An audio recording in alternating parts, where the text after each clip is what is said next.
This Monday, our nation honors Martin Luther King Jr.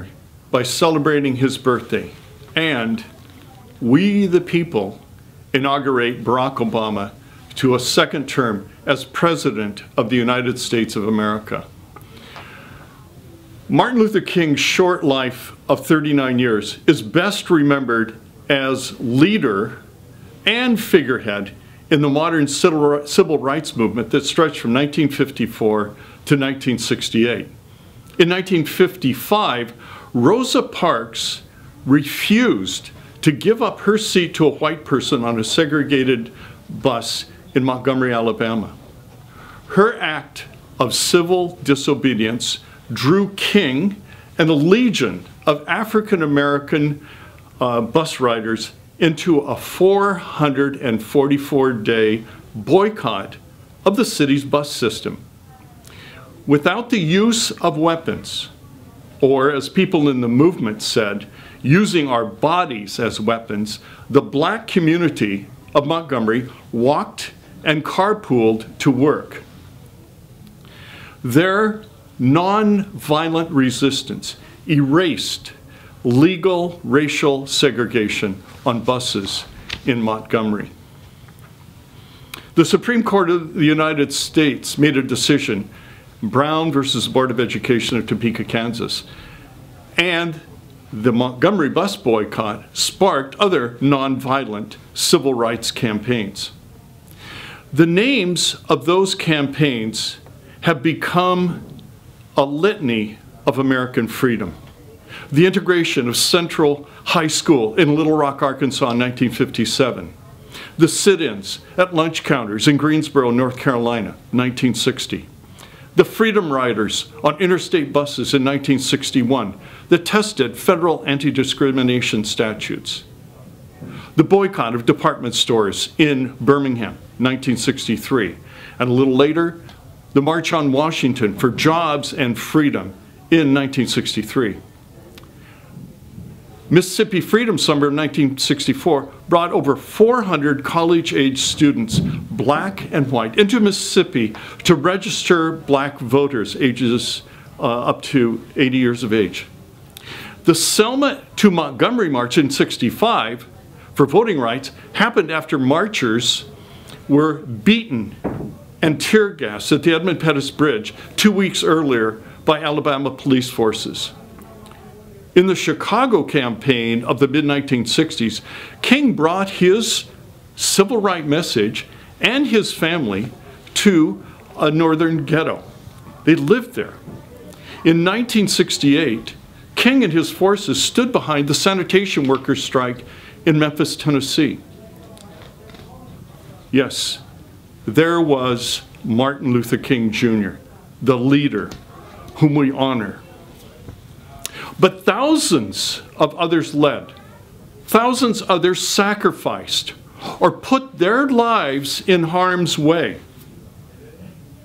Thousands. We recognize some of those names: Rosa Parks, John Lewis, Fannie Lou Hamer, James Meredith, Julian Bond, Diane Nash, Jesse Jackson. That's not quite 1,000. The thousands others were the leaders, were also leaders, were people, black and some white, who stood up and marched peacefully against segregation. They were simple, ordinary people, like you and me. People whose names are not printed in the history books. But these people also made history. Two of the protests I mentioned earlier involved black people who were your age, high school students, and some that were just a year older. First, the boycott of department stores in Birmingham, Alabama in 1963. Those marchers protested because, although African Americans could purchase goods at the stores, they were not hired to work there. The marchers also protested that although black people could purchase a sweater, a shirt, blouse, or tie, they were not allowed to try it on. because white people thought that black people would contaminate the clothing. Another event took place at the time of these protests. Members of the Ku Klux Klan bombed the 16th Avenue Baptist Church in Birmingham. The bomb killed 4 little girls who were at church early on Sunday practicing in the choir. The boycott and the bombing pushed Martin Luther King to ask students of high school age to take part in the demonstration against the discriminatory practices of the merchants.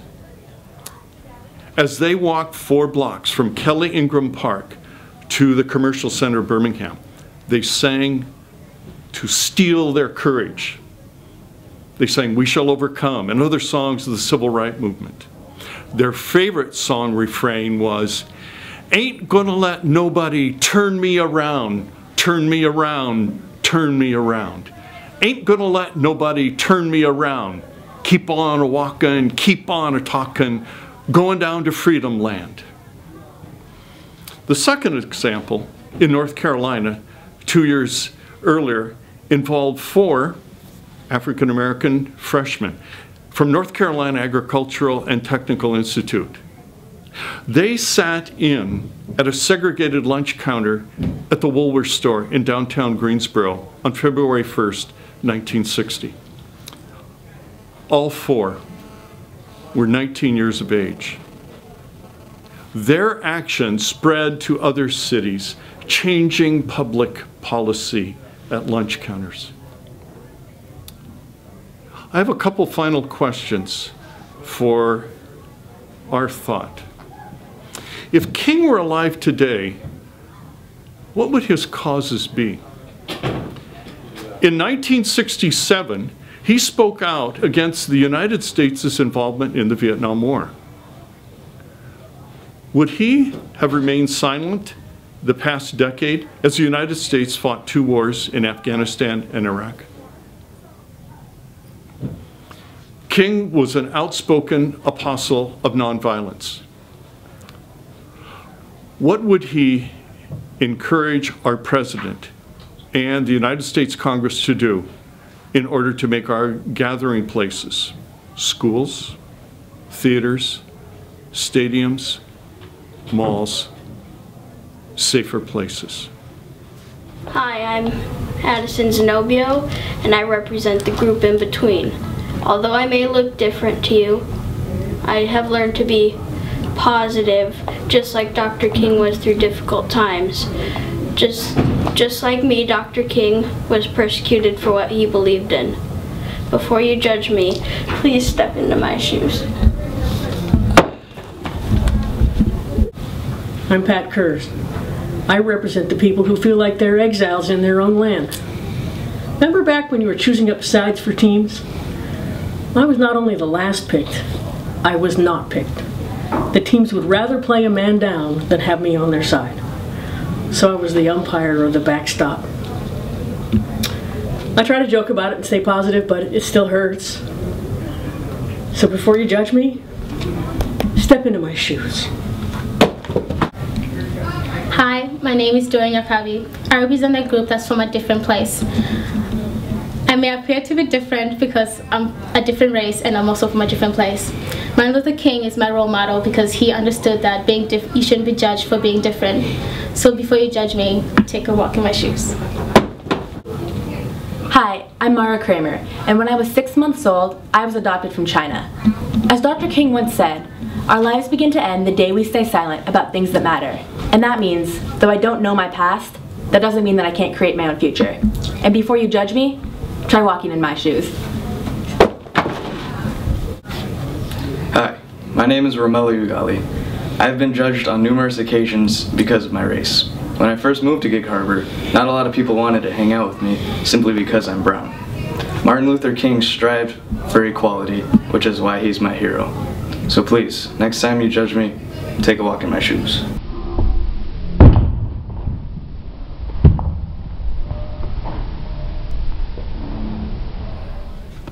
Now, you are asked to proceed from your classrooms down to this school gymnasium. Along the way, you will hear in the background the voice of Dr. Martin Luther King Jr. Out of respect for his words, we ask you to remain silent.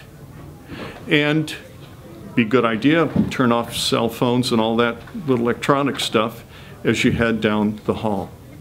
And along the hallway, you'll also notice ambassadors of diversity.